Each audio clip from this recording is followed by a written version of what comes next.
എല്ലാവർക്കും നമസ്കാരം. Class 9 ഫിസിക്സിന്റെ annual എക്സാമിന് വേണ്ടിയുള്ള ഇമ്പോർട്ടന്റ് ആയിട്ടുള്ള കുറച്ച് ക്വസ്റ്റ്യൻസുകളാണ് നമ്മൾ ഈ ഒരു വീഡിയോയിൽ ഇപ്പോൾ ഡിസ്കസ് ചെയ്യാൻ പോകുന്നത്. ഇതിന് മുന്നേ നമ്മൾ ലാസ്റ്റ് ഒരു വീഡിയോ അപ്ലോഡ് ചെയ്തിട്ടുണ്ടായിരുന്നു, ഒരു 3 മാർക്സ് ക്വസ്റ്റ്യൻസിന്റെ. എല്ലാവരും കണ്ടു കാണുമെന്ന് വിചാരിക്കുന്നു. വീഡിയോയുടെ ലിങ്ക് ഒക്കെ താഴെ കമന്റ് ബോക്സിലും ഡിസ്ക്രിപ്ഷൻ ബോക്സിലും ഒക്കെ കൊടുത്തിട്ടുണ്ട്. നിങ്ങൾ കാണുക, ക്വസ്റ്റ്യൻസ് ഒക്കെ മാക്സിമം പ്രാക്ടീസ് ചെയ്ത് പഠിക്കുക കേട്ടോ. അപ്പോൾ നമുക്ക് ബാക്കി ക്വസ്റ്റ്യൻസ് കൂടെ നോക്കാം. ഫസ്റ്റ് ക്വസ്റ്റ്യൻ ആണ്, എന്താണ് പറഞ്ഞിരിക്കുന്നത്? According to Archimedes principle the buoyant force acting on an object depends on. Archimedes principle അനുസരിച്ചിട്ട് ഒരു ഒബ്ജക്റ്റിലേക്ക് ആക്ട് ചെയ്യുന്ന ബോയന്റ് ഫോഴ്സ് അത് എന്തിനെയൊക്കെ ഡിപ്പെൻഡ് ചെയ്യുന്നു എന്നാണ് ചോദിച്ചിരിക്കുന്നത്. എന്താണ്? The volume of the object alone, weight of the object alone, the volume of the liquid displaced by the object, the density of the object alone. അതായത് ഒബ്ജക്റ്റിന്റെ വോളിയത്തിനെ മാത്രം ഡിപ്പെൻഡ് ചെയ്യുന്നു, വെയിറ്റിനെ മാത്രം ഡിപ്പെൻഡ് ചെയ്യുന്നു, അതുപോലെ തന്നെ volume of the liquid displaced by the object. ആ object എന്തുമാത്രം ലിക്വിഡ് ആണോ ആദേശം ചെയ്യപ്പെടുന്നത് അതിന്റെ വോളിയത്തിനെ ഡിപ്പെൻഡ് ചെയ്യുന്നുണ്ട്. അതുപോലെ തന്നെ ഡെൻസിറ്റി ഏതിനാണ് ഡിപ്പെൻഡ് ചെയ്യുന്നത്? ആർക്കിമിഡീസ് പ്രിൻസിപ്പിൾ ആണല്ലേ. ആർക്കിമിഡീസ് പ്രിൻസിപ്പിൾ അനുസരിച്ച് ഏതിനെയാണ്? The volume of the liquid displaced by the object അല്ലെ. ആ ഒബ്ജക്റ്റ് ലിക്വിഡിനെ എന്തുമാത്രമാണ് ആദേശം ചെയ്യുന്നത് അതിന്റെ വോളിയത്തിനെയാണ് ഡിപ്പെൻഡ് ചെയ്യുന്നത്. ഇനി what is mean by buoyant force? Buoyant force എന്ന് പറഞ്ഞിരിക്കുന്നത് എന്താണ്? ഡെഫിനേഷൻ എഴുതുക കേട്ടോ. ഞാൻ എന്താ ഇവിടെ ആൻസർ കൊടുത്തിട്ടുണ്ട്, നിങ്ങൾ നോക്കി എഴുതുക കേട്ടോ. സി ആണ് ആദ്യത്തെ ആൻസർ എന്ന് പറഞ്ഞിരിക്കുന്നത്. അതായത് volume of the liquid displaced by the object. പിന്നെ ബോയന്റ് ഫോഴ്സ് അതിന്റെ ഡെഫിനേഷൻ എഴുതിയാൽ മതി കേട്ടോ. The upward force exerted by a liquid on an object immersed in it, that is a buoyant force. നിങ്ങളുടെ ടെക്സ്റ്റ് ബുക്കിലുള്ള ഡെഫിനേഷൻ അതേപടി അങ്ങ് എഴുതി വെക്കുക കേട്ടോ. ദെൻ നെക്സ്റ്റ് ക്വസ്റ്റ്യൻ നോക്കുക. The simple voltaic cell was the first device capable of generating electromotive force. Electromotive force നമ്മളെ പഠിച്ചതാണ് അല്ലേ. അപ്പോൾ സിമ്പിൾ വോൾട്ടൈക് സെൽ ആണ് എന്താണ് ഇലക്ട്രോമോട്ടീവ് ഫോഴ്സ് ജനറേറ്റ് ചെയ്യാൻ കേപ്പബിൾ ആയിട്ടുള്ള ഒരു ഫസ്റ്റ് ഡിവൈസ് എന്ന് പറഞ്ഞു. Which is the electrolyte in this cell? അതായത് സിമ്പിൾ വോൾട്ടൈക് സെൽ അല്ലേ. സിമ്പിൾ വോൾട്ടൈക് സെല്ലിൽ ഇലക്ട്രോലൈറ്റ് ഏതെന്നാണ് ചോദിച്ചിരിക്കുന്നത്. ഏതാണ്? നമുക്കറിയാം ഡയലൂട്ട് അല്ലേ. ഡയലൂട്ട് ഏതാണ്? H2SO4. ഡയലൂട്ട് സൾഫ്യൂരിക് ആസിഡ് ആണ് അതിലെ ഇലക്ട്രോലൈറ്റ് ആയിട്ട് നമ്മൾ ഉപയോഗിക്കുന്നത് സിമ്പിൾ വോൾട്ടൈക് സെല്ലിലെ. ഇനി which electrode in A simple voltage cell has A positive potential? ഏത് ഇലക്ട്രോഡിനാണ് സിമ്പിൾ വോൾട്ടേജ് സെല്ലിൽ ഏത് ഇലക്ട്രോഡിനാണ് പോസിറ്റീവ് പൊട്ടൻഷ്യൽ ഉള്ളത്? അപ്പോൾ പോസിറ്റീവ് പൊട്ടൻഷ്യൽ എന്ന് പറയുമ്പോൾ എന്താണ്? ഓർക്കണം, കാഥോഡാണ് അല്ലേ. പോസിറ്റീവ് പൊട്ടൻഷ്യൽ എന്ന് പറയുമ്പോൾ ഓർത്തോട് ഐഡന്റിഫൈ ചെയ്താണ് അത് കാഥോഡാണ് കേട്ടോ. ഇതൊക്കെ പോയിന്റുകളാണ് കേട്ടോ. കാഥോഡാണ് പോസിറ്റീവ് പൊട്ടൻഷ്യൽ ഉദ്ദേശിക്കുന്നത്. അപ്പോൾ അത് ഏതായിട്ട് ഉപയോഗിക്കുന്നുണ്ട്? കാർബൺ അല്ലെങ്കിൽ കോപ്പർ ഇലക്ട്രോഡ് ഉപയോഗിക്കാം കേട്ടോ. കാർബൺ ഒന്നെങ്കിൽ കാർബൺ അല്ലേ, കാർബൺ അല്ലെങ്കിൽ എന്താണ് കാർബൺ ഓർ കോപ്പർ ഇലക്ട്രോഡ് എന്ന് പറയാം കേട്ടോ. കാർബൺ അല്ലെങ്കിൽ കോപ്പർ ഇലക്ട്രോഡ് ഇതാണ് നമ്മൾ പോസിറ്റീവ് പൊട്ടൻഷ്യൽ ആയിട്ട് അല്ലെങ്കിൽ പോസിറ്റീവ് ഇലക്ട്രോഡായിട്ട് ഉപയോഗിക്കുന്നത്. ആൻസർ കൊടുത്തിട്ടുണ്ട് കേട്ടോ. ഇലക്ട്രോലൈറ്റ് എന്ന് പറഞ്ഞിരിക്കുന്നത് ഡയലൂട്ട് സൾഫ്യൂരിക് ആസിഡ് ആണ്. പോസിറ്റീവ് ഇലക്ട്രോഡ് അല്ലെങ്കിൽ കാഥോഡ് എന്ന് പറഞ്ഞിരിക്കുന്നത് ഏതാണ്? കാർബൺ അല്ലെങ്കിൽ കോപ്പർ ഇലക്ട്രോഡ്. നെക്സ്റ്റ് ക്വസ്റ്റ്യൻ നോക്കുക. Calculate the effective resistance in the circuit given below. ഇവിടെ ഒരു സർക്യൂട്ട് കൊടുത്തിട്ടുണ്ട്. അപ്പോൾ ഇവിടുത്തെ എഫക്റ്റീവ് റെസിസ്റ്റൻസ് കണ്ടുപിടിക്കാനാണ് ചോദിച്ചിരിക്കുന്നത്. ഇവിടെ താ നോക്കിയേ, ഈ 2 ഓമും 3 ഓം റെസിസ്റ്റൻസും എങ്ങനെയാണ് റെസിസ്റ്ററും എങ്ങനെയാണ് ഇവിടെ കൊടുത്തിരിക്കുന്നത്? സീരീസ് ആയിട്ട് കൊടുത്തിട്ടുണ്ട്. അതിന് അക്രോസ് ആയിട്ട് പാരലായിട്ടാണ് ഇവിടെ 5 ഓം കൊടുക്കുന്നത്. സപ്പോസ് ഞാൻ ഇതിന് R1 എന്ന് കൊടുത്തു, ഇതിന് R2 എന്നും കൊടുത്തു. മനസ്സിലായാലോ? ഇതിന് ഞാൻ R3 എന്നും കൊടുക്കുവാന്ന് വിചാരിച്ചു. അപ്പം R1 R2 എങ്ങനെയാണ് ഇവിടെ സീരീസ് ആയിട്ട് കൊടുത്തിരിക്കുന്നത്. അപ്പോൾ അതിൻ്റെ എഫക്റ്റീവ് റെസിസ്റ്റൻസ് നമുക്ക് കണ്ടുപിടിക്കാമല്ലോ. അപ്പോൾ അതിൻ്റെ എഫക്റ്റീവ് റെസിസ്റ്റൻസ് ഞാൻ RS എന്ന് കൊടുക്കുകയാണെന്നുണ്ടെങ്കിൽ RS ഈസ് ഈക്വൽ ടു എങ്ങനെ എഴുതാം? R1 + R2 എന്ന് എഴുതാം. ശരിയല്ലേ? ദാറ്റ് ഈസ് ഈക്വൽ ടു എത്രയാണ്? 2 + 3 എന്ന് വന്നു, അതായത് 5 ഓം എന്ന് വന്നു. അതായത് ഇവിടുത്തെ റെസിസ്റ്റൻസ് ഇല്ലേ, ഇവിടുത്തെ എഫക്റ്റീവ് റെസിസ്റ്റൻസ് എത്രയാണ് വന്നത്? ഇതിന് പകരമായിട്ട് ഇവിടുത്തെ എഫക്റ്റീവ് റെസിസ്റ്റൻസ് എത്ര വന്നു? 5 ഓം വന്നു. 5 ഓം എന്ന് പറഞ്ഞു കഴിഞ്ഞാൽ അതിനെ RS ആക്കി എടുത്തു. ഇനി ഈ RS എന്ന് പറഞ്ഞിരിക്കുന്നതെന്ന് നോക്കി, ഈ മൂന്നാമത്തെ R3ക്ക് എങ്ങനെയാണ്? പാരലായിട്ടാണ് വന്നിരിക്കുന്നത്. മനസ്സിലായല്ലോ? അപ്പം നമുക്ക് പാരലൽ കണക്ഷൻ ഇക്വേഷൻ ഉപയോഗിക്കാം. അതായത് പാരലൽ കണക്ഷൻ എന്ന് പറയുമ്പോൾ എങ്ങനെയാണ്? RP ആണ് ഇല്ലേ, RP ആണ്. അപ്പം നമുക്കറിയാം 1/RP ഈസ് ഈക്വൽ ടു നമുക്ക് എങ്ങനെ എഴുതാം? 1/ഇത് RS + 1/R3 എന്ന് എഴുതാം അല്ലേ. അല്ലെങ്കിൽ നമുക്ക് RP ആയിട്ട് എങ്ങനെ എഴുതാം? RP is equal to RS × R3 / RS + R3 അല്ലേ. നമ്മൾ അങ്ങനെയല്ലേ പഠിച്ചിരിക്കുന്നത്. നമുക്ക് എളുപ്പത്തിൽ ഇങ്ങനെ ചെയ്യാം. അപ്പോൾ RS എന്ന് പറഞ്ഞിരിക്കുന്നത് നമ്മളിവിടെ കിട്ടി കേട്ടോ. അതായത് 5 ഓം ആണ്. 5 × ദെൻ R3 എന്ന് പറഞ്ഞെങ്കിൽ എത്രയാണ്? R3 ഇവിടെ തന്നിട്ടുണ്ട്, അതും 5 ആണ് അല്ലേ, അതും 5 ആണ്. ഡിവൈഡഡ് ബൈ ഇവിടെ എത്ര വന്നു? 5 + 5. അപ്പോൾ എത്രയാണ്? 25 എന്ന് വന്നു. 25 divided by 10 that is equal to 2.5 ohm. അപ്പോൾ ഇവിടുത്തെ എഫക്റ്റീവ് റെസിസ്റ്റൻസ് നമുക്ക് എത്ര കിട്ടി? 2.5 ohm എന്നും കിട്ടി. ഇല്ല, നമുക്ക് ആൻസർ എങ്ങനെ എഴുതാം? എഫക്റ്റീവ് റെസിസ്റ്റൻസ് കേട്ടോ, എഫക്റ്റീവ് റെസിസ്റ്റൻസ് അല്ലെങ്കിൽ സഫല പ്രതിരോധം എത്രയാണ്? 2.5 ohm എന്നാണ് വരുന്നത്. ദെൻ അടുത്ത ക്വസ്റ്റ്യൻ ആണ്, What on the diagram represent how sound waves from a speaker travels through air? ഒരു സ്പീക്കറിൽ നിന്ന് സൗണ്ട് വേവ്സ് എയറിൽ കൂടെ ട്രാവൽ ചെയ്യുന്നതിന്റെ വേവ് ഫോം ആണ് ഇവിടെ കൊടുത്തിരിക്കുന്നത്. What does C and R represents? ഇവിടെ സിയും ആർന്നുണ്ടല്ലേ, അപ്പം സിയും ആറും എന്താണ്? സി എന്ന് പറഞ്ഞാൽ എന്താണ്? കംപ്രഷൻസ് ഇല്ലേ, കംപ്രഷൻസ് ആണ് സി എന്ന് പറഞ്ഞിരിക്കുന്നത്. ആർ എന്ന് പറഞ്ഞിരിക്കുന്നത് എന്താണ്? റെയർ ഫാക്ഷൻ അല്ലേ, റെയർ ഫാക്ഷൻ. ആർ എന്ന് പറഞ്ഞിരിക്കുന്നത് എന്താണ്? റെയർ ഫാക്ഷൻ ആണ്. ദെൻ അടുത്ത question, what is mean by resistance of a conductor? എന്താണ് ഒരു കണ്ടക്ടറിന്റെ കേസിൽ റെസിസ്റ്റൻസ് എന്ന് പറയുന്നത്? റെസിസ്റ്റൻസ് പറഞ്ഞാൽ ഒരു പ്രോപ്പർട്ടി ആണ് അല്ലേ, കണ്ടക്ടറിന്റെ ഒരു പ്രോപ്പർട്ടി ആണ്. അതെന്താണ്? Opposes the property of the conductor, it opposes the flow of electric current. എന്ത് പറയാം? ഒപ്പോസസ് അല്ലേ, opposes the flow of electric current. Electric കറന്റിന്റെ ഫ്ലോയിനെ എന്താണ്? ഒപ്പോസ് ചെയ്യുന്ന കണ്ടക്ടറിന്റെ ഒരു പ്രോപ്പർട്ടിക്കാണ് നമ്മൾ എന്ത് പറയുന്നത്? റെസിസ്റ്റൻസ് എന്ന് പറയുന്നത്. ദെൻ ആൻസർ കൊടുത്തിട്ടുണ്ട് കേട്ടോ. Resistance of a conductor is the property of a conductor that oppose the flow of electric current through it. Draw the symbol of resistor. റെസിസ്റ്ററിന്റെ സിംബൽ വരയ്ക്കാൻ അല്ലേ, സിംബൽ ഇതാ ഇങ്ങനെ കേട്ടോ. നമ്മൾ ഇവിടുന്ന് ആദ്യമേ ഒരു ലൈൻ ഇങ്ങനെ കൊടുക്കുക, അതാ ഇവിടുന്ന് ഒരു പകുതിക്ക് സ്റ്റാർട്ട് ചെയ്യണം കേട്ടോ, അതാ ഇങ്ങനെ, എന്നിട്ട് ഫുള്ളാക്കി ഇങ്ങനെ കൊടുക്കുക കേട്ടോ. This is A symbol of normal രീതിയിലുള്ള റെസിസ്റ്ററിന്റെ സിംബൽ ഇതാണ് കേട്ടോ, symbol of resistor. Next question നോക്കുക. The density of copper is 8,900 kilogram per meter cube. What is its relative density? Relative density കണ്ടുപിടിക്കാനാണ് അല്ലേ. അപ്പൊ റിലേറ്റീവ് ഡെൻസിറ്റിയുടെ ഇക്വേഷൻ ഏതാണ്? റിലേറ്റീവ് ഡെൻസിറ്റി ഈക്വൽ ടു എങ്ങനെയാണ്? Density of substance ഏതാണോ density കേട്ടോ, density of substance ഏതാണോ substance അതിന്റെ density divided by എന്താണ് പറയുന്നത്? ഡെൻസിറ്റി ഓഫ് വാട്ടർ അല്ലേ, density of water at 4 degrees Celsius. ഇതാണ് നമ്മുടെ റിലേറ്റീവ് ഡെൻസിറ്റിയുടെ ഇക്വേഷൻ. ഇവിടെ സബ്സ്റ്റൻസ് ഏതാണ്? കോപ്പർ ആണ്. കോപ്പറിന്റെ ഡെൻസിറ്റി ഇവിടെ തന്നിട്ടുണ്ട്. വാട്ടറിന്റെ ഡെൻസിറ്റി എത്രയാണ് അറിയാലോ? ഡെൻസിറ്റി ഓഫ് വാട്ടർ എത്രയാണ് വരുന്നത്? ഡെൻസിറ്റി ഓഫ് വാട്ടർ എന്ന് പറഞ്ഞു കഴിഞ്ഞാൽ എത്രയാണ്? 1000 ആണ് കേട്ടോ, 1000 ആണ്. നമുക്ക് എല്ലാവർക്കും അറിയാവുന്ന കാര്യമാണ്. 1000 kilogram per meter cube ആണ് സബ്സ്റ്റൻസിന് ഇവിടെ തന്നിട്ടുണ്ട്. അപ്പൊ നമുക്ക് റിലേറ്റീവ് ഡെൻസിറ്റി കണ്ടുപിടിക്കാമല്ലോ. Relative density is equal to density of the substance എത്രയാണ്? 8,900 ആണ്. ഡെൻസിറ്റി ഓഫ് വാട്ടർ എത്രയാണ്? 1000 ആണ്. മനസ്സിലായല്ലോ? അതാ ക്യാൻസൽ ചെയ്യാം. 89 ഡിവൈഡ് ബൈ 10 എന്ന് വരും. That is equal to 8.9. Relative density എത്രയാണ് നമുക്ക് ആൻസർ വന്നത്? 8.9. റിലേറ്റീവ് ഡെൻസിറ്റി നിങ്ങൾ ഫുള്ളായിട്ട് തന്നെ എഴുതുക കേട്ടോ. ആൻസർ കൊടുത്തിട്ടുണ്ട്. റിലേറ്റീവ് ഡെൻസിറ്റി ഇക്വേഷൻ എഴുതിയിരിക്കണം. ഇക്വേഷന് മാർക്കുണ്ട്. പിന്നെ തന്നിരിക്കുന്ന കാര്യങ്ങളൊക്കെ എടുത്തെഴുതണം കേട്ടോ. അതിനൊക്കെ മാർക്കുള്ളതാണ് കേട്ടോ. അത് എഴുതുക. ദെൻ സബ്സ്റ്റിറ്റ്യൂഷന് മാർക്കുണ്ട്, സബ്സ്റ്റിറ്റ്യൂഷൻ എഴുതുക. പിന്നെ എന്താണ്? ആൻസറും എഴുതുക. യൂണിറ്റ് ഉണ്ടെങ്കിൽ യൂണിറ്റ് എഴുതുക. റിലേറ്റീവ് ഡെൻസിറ്റിക്ക് എന്താണ്? യൂണിറ്റ് ഇല്ല കേട്ടോ. അപ്പം യൂണിറ്റ് ആവശ്യമില്ല. യൂണിറ്റ് ഉള്ളതിന് നിങ്ങൾ യൂണിറ്റും ആൻസർ ആയിട്ട് എഴുതിയിരിക്കണം. Then next question, what's the name of the energy of an object has due to its motion?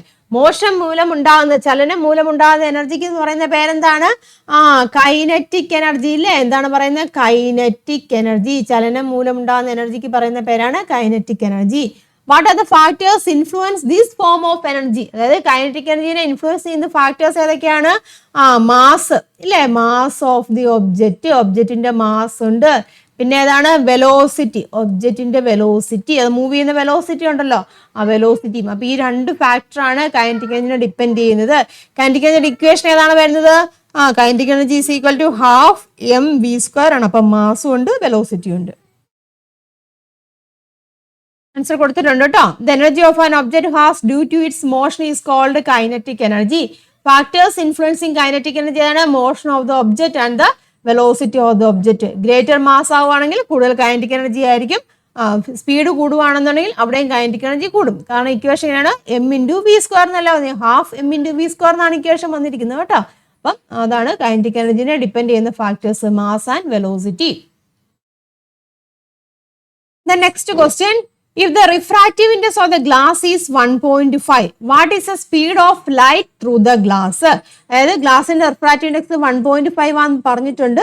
അങ്ങനെയാവുകയാണെങ്കിൽ what is the speed of light through the glass? ഗ്ലാസ്സിൽ കൂടെയുള്ള ലൈറ്റിന്റെ സ്പീഡ്. നമുക്ക് നോർമലി എയറിൽ കൂടെയുള്ള ലൈറ്റിന്റെ സ്പീഡ് നമുക്കറിയാം അല്ലേ. Speed of light in air എന്ന് പറയുമ്പോൾ നമുക്കറിയാം അതിനെ C വെച്ചിട്ടാണ് റെപ്രസെന്റ് ചെയ്യുന്നത്. എത്രയാണ്? 3 × 10⁸ metre per second. Refractive index ഇവിടെ തന്നിട്ടുണ്ട്. ഗ്ലാസിന്റെ കേസിലെ റിഫ്രാക്റ്റീവ് ഇൻഡെക്സ് 1.5 ആണ് തന്നിട്ടുണ്ട്. പിന്നെ സ്പീഡ് അല്ലേ, സ്പീഡ് ഓഫ് ഗ്ലാസ് അല്ലേ, ഗ്ലാസ്സിൽ കൂടിയുള്ള ലൈറ്റിന്റെ സ്പീഡാണ് നമ്മൾ കണ്ടുപിടിക്കേണ്ടത് കേട്ടോ. ഞാൻ G കൊടുത്തിരിക്കുന്നത് ഗ്ലാസ് റെപ്രസെന്റ് ചെയ്യാൻ വേണ്ടിയാണ്. അപ്പം റിഫ്രാക്റ്റീവ് ഇൻഡെക്സ് കാണാനുള്ള ഇക്വേഷൻ നമുക്കറിയാലോ, N = C/V എന്നാണ്. C എന്ന് വെച്ചാൽ speed of light in air ആണ്, V എന്ന് വെച്ചാൽ speed of light in that medium, മാധ്യമം. അപ്പൊ നമുക്ക് ഏതാണ് ഈ V ആണല്ലോ കണ്ടുപിടിക്കേണ്ടത് അല്ലേ, V ആണ് കണ്ടുപിടിക്കേണ്ടത്. അപ്പം ഇക്വേഷൻ G എന്ന് കൊടുക്കുകയാണെന്നുണ്ടെങ്കിൽ ഗ്ലാസിനെ നമുക്ക് ഐഡന്റിഫൈ ചെയ്യാം ഇല്ല. അപ്പം G ആണ് കണ്ടുപിടിക്കേണ്ടത്. That is equal to C/N ഇല്ലേ, അതാണ് നമ്മുടെ ഇക്വേഷൻ എന്ന് പറഞ്ഞിരിക്കുന്നത്. C എത്രയാണ്? 3 × 10⁸ ആണ്. റിഫ്രാക്റ്റീവ് ഇൻഡെക്സ് തന്നിട്ടുണ്ട് 1.5 ആണ് അല്ലേ. ചെയ്യുക 3 / 1.5 എന്ന് പറയുമ്പോൾ നമുക്കറിയാം 2 ആണ് വരുന്നത് അല്ലേ. അപ്പോൾ 2 × 10⁸ മീറ്റർ പെർ സെക്കൻഡ് ആണ് ഗ്ലാസിൽ കൂടെയുള്ള ലൈറ്റിന്റെ സ്പീഡ് എന്ന് പറയുന്നത്. അപ്പോൾ അത് A പാർട്ടായിരുന്നു. ഇനി B പാർട്ട് എന്നാണ് ചോദിച്ചിരിക്കുന്നത്. In which medium light has A lowest speed? ഏത് മീഡിയത്തിലാണ് ലൈറ്റിന് ലോവസ്റ്റ് സ്പീഡ്? നമുക്കറിയാം സ്പീഡും റിഫ്രാക്റ്റീവ് ഇൻഡെക്സും എങ്ങനെയാണ്, ഇൻവേഴ്സ്ലി പ്രപ്പോർഷണൽ ആണ്. അപ്പം കൂടുതൽ റിഫ്രാക്റ്റീവ് ഇൻഡെക്സ് ഉള്ളത് എവിടെയാണോ അതിനായിരിക്കും അവിടുത്തെ ലോവസ്റ്റ് സ്പീഡ് എന്ന് പറഞ്ഞിരിക്കുന്നത്. അപ്പം കൂടുതൽ റിഫ്രാക്റ്റീവ് ഇൻഡെക്സ് ഉള്ള മീഡിയം ഏതാണ് നമ്മൾ പഠിച്ചിട്ടുള്ളതിൽ? ഡയമണ്ട് അല്ലേ. റിഫ്രാക്റ്റീവ് ഇൻഡെക്സ് കൂടുതൽ ഡയമണ്ടിനാണ്. അതുകൊണ്ട് ഡയമണ്ടിന് എങ്ങനെയാണ് ലോവസ്റ്റ് സ്പീഡാണ്. ഡയമണ്ടിന് ലോവസ്റ്റ് സ്പീഡാണ്. റീസൺ മനസ്സിലായല്ലോ. ഡയമണ്ടിന്റെ റിഫ്രാക്റ്റീവ് ഇൻഡെക്സ് N എന്ന് പറഞ്ഞിരിക്കുന്ന വാല്യൂ ഡയമണ്ടിന് കൂടുതലാണ് അല്ലേ. അപ്പൊ അതുകൊണ്ട് ലോവർ സ്പീഡും ആയിരിക്കും. കൊടുത്തിട്ടുണ്ട് കേട്ടോ. Light has the lowest speed in diamond. ലൈറ്റിന്റെ ഡയമണ്ടിലാണ് ഏറ്റവും ലോവസ്റ്റ് സ്പീഡ്. അതിന് കാരണം എന്താണ്? അതിന് ഹയസ്റ്റ് റിഫ്രാക്റ്റീവ് ഇൻഡെക്സ് ആണ്. ദെൻ അടുത്ത ക്വസ്റ്റ്യൻ നോക്കുക. ഇമ്പൾസീവ് കേട്ടോ. Impulsive force is acted when fix a nail with a hammer അല്ലെ. ഒരു ഹാമർ ഉപയോഗിച്ച് നെയിലിനെ ഫിക്സ് ചെയ്യുമ്പോൾ അവിടെ നിന്നാണ് ഇമ്പൾസീവ് ഫോഴ്സ് ആക്ട് ചെയ്യുന്നുണ്ട്. What is impulsive force? എന്താണ് impulsive force? Write any other situation where impulsive force acted. Impulsive force act ചെയ്യുന്ന ഏതെങ്കിലും സിറ്റുവേഷൻസ് എഴുതാനാണ് പറഞ്ഞിരിക്കുന്നത്. ഇമ്പൾസീവ് ഫോഴ്സ് എന്ന് പറഞ്ഞാൽ എന്താണ്? ലാർജ് ഫോഴ്സ് ആണല്ലേ, ലാർജ് ഫോഴ്സ് ആണ്. അതിങ്ങനെ ഷോർട്ട് ടൈം ഇന്റർവൽ ആക്ട് ചെയ്യുന്ന ഫോഴ്സിനെയാണ് നമ്മൾ ഇമ്പൾസീവ് ഫോഴ്സ് എന്ന് പറയുന്നത്. എക്സാമ്പിൾ പറയുകയാണെങ്കിൽ കിക്കിംഗ്, ഫുട്ബോൾ കിക്ക് ചെയ്യുന്നതും അതുപോലെ തന്നെ എന്താണ് ഒരു ക്രിക്കറ്റ് ബോളിനെ ബാറ്റ് വെച്ച് ഹിറ്റ് ചെയ്യുന്നതൊക്കെ എന്തിന് എക്സാമ്പിളാണ്? ഈ ഇമ്പൾസീവ് ഫോഴ്സിന് എക്സാമ്പിൾ ആണ് കേട്ടോ. ഡെഫിനിഷൻ കൊടുത്തിട്ടുണ്ട്. Impulsive force a force that acts on an object for a very short time interval producing a sudden change in momentum, അല്ലെങ്കിൽ large force acting on short interval of time, അങ്ങനെയാണെങ്കിലും പറഞ്ഞാൽ മതി. That is a impulsive force. Example ഏതാണ്? Kicking of football, hitting a cricket ball with a bat, catching a fast moving ball, ഇതൊക്കെ എന്താണ്? Impulsive ഫോഴ്സിന് example ആണ്. അടുത്ത നോക്കുക.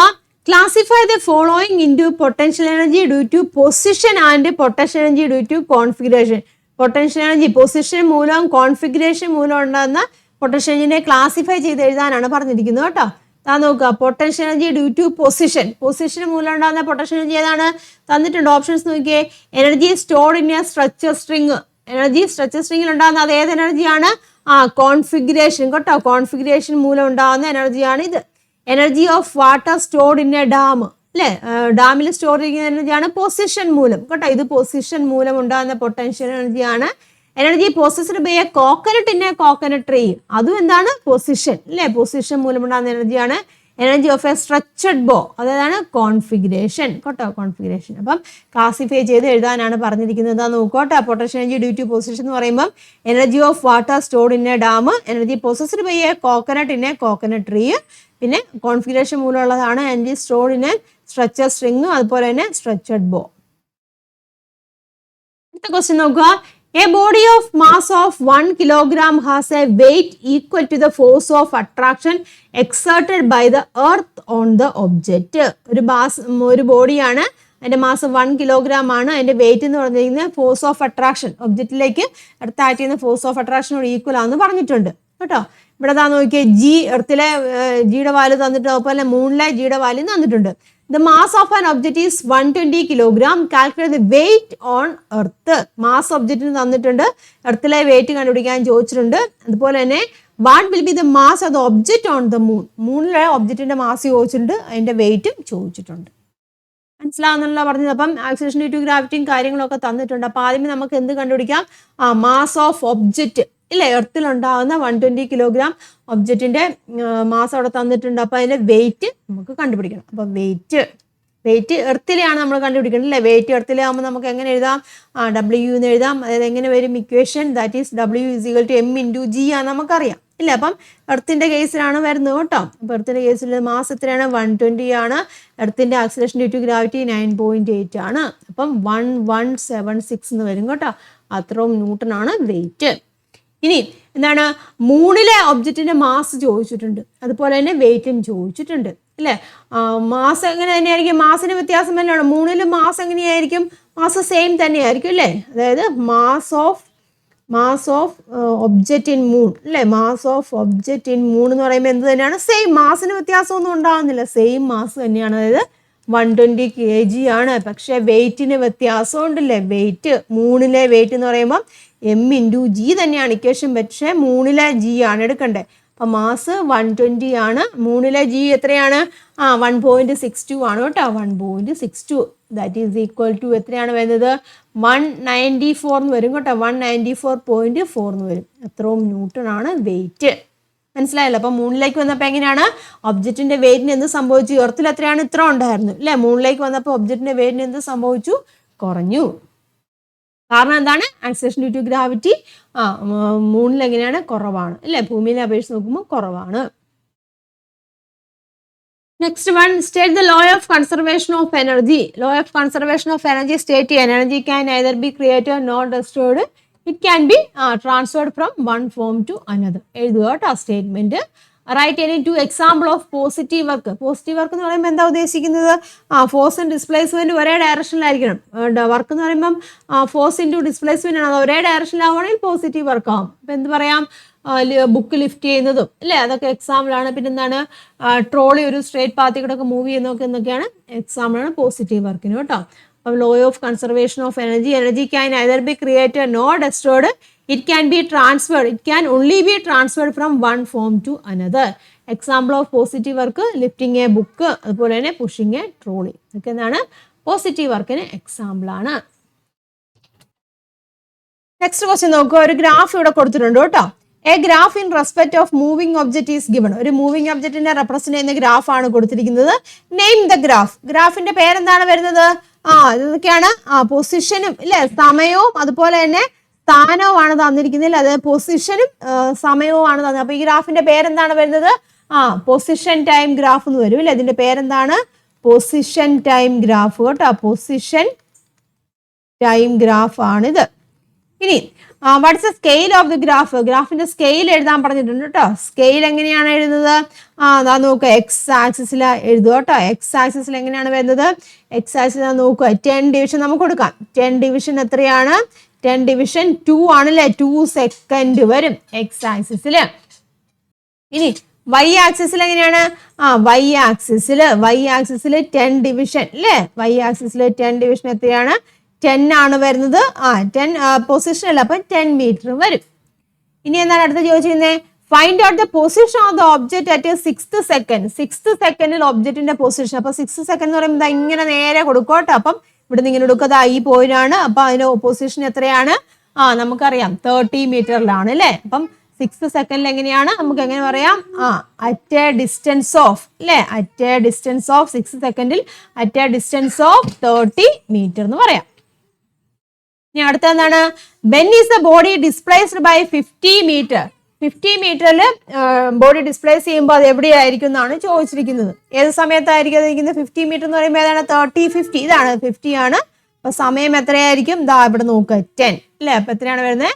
അറ്റ് 10th സെക്കൻഡ് എന്ന് പറയാം കേട്ടോ. At 10th second. മനസ്സിലായല്ലോ. അപ്പൊ ഗ്രാഫുമായിട്ട് ബന്ധപ്പെട്ട ക്വസ്റ്റ്യൻസ് ഒക്കെ ചോദിക്കാം കേട്ടോ. അപ്പൊ ഏത് രീതിയിൽ വന്നാലും എഴുതാനും അല്ലെങ്കിൽ ഗ്രാഫ് വരയ്ക്കാനൊക്കെ ചോദിക്കാം. അതൊക്കെ നിങ്ങൾ പഠിച്ചിരിക്കുക കേട്ടോ. അപ്പൊ ഇത്രയും ക്വസ്റ്റ്യൻസ് പഠിക്കോട്ടെ. 2 മാർക്കിന്റെ ആയിട്ടോ 3 മാർക്കിന്റെ ഒക്കെ ആയിട്ടോ ചോദിക്കാം കേട്ടോ. അപ്പം മുന്നേ ചെയ്തിട്ടുള്ള വീഡിയോസും കാണുക. മാക്സിമം നിങ്ങൾ ട്രൈ ചെയ്ത് അല്ലെങ്കിൽ എഴുതി തന്നെ പഠിക്കുക കേട്ടോ. അപ്പൊ ഇനിയും ഇതുപോലെയുള്ള ക്വസ്റ്റ്യൻസുമായിട്ട് നമുക്ക് വീണ്ടും കാണാം. എല്ലാവരും എഴുതി തന്നെ പഠിക്കുക, മനസ്സിലാക്കി പഠിക്കുക കേട്ടോ. അപ്പൊ വീഡിയോ മാക്സിമം നിങ്ങളുടെ ഫ്രണ്ട്സിലേക്കൊക്കെ ഒന്ന് ഷെയർ ചെയ്യുക. അപ്പോൾ നെക്സ്റ്റ് വീഡിയോയിൽ കാണാം. നന്ദി, നമസ്കാരം. Thank you.